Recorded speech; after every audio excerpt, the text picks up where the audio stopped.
Hello guys, tuturo ko ngayon yung paano mag-on ng professional mode para sa mga bago. Ngayon, punta lang kayo dun sa profile, click nyo lang yan. Then, punta ka dito sa tatlong dot, click mo lang yan. Makikita mo na agad yung professional mode. I-on mo yung, sa akin kasi naka-turn off yung nakalagay kasi naka-on na ako. Sa inyo, i-on nyo yun sa mga bago para magsimula na kayo sa reels. Ngayon, back ka. Ngayon, pwede mo i-check yung si dashboard. Anong laman yan? Ang laman yan, makikita mo yung mga reaction dyan, mga view, net followers.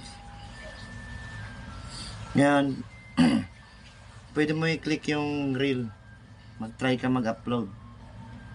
Ngayon, kahit basta 1 minute and 30 seconds ang pinakamahaba, ang pwede mo i-upload sa reels.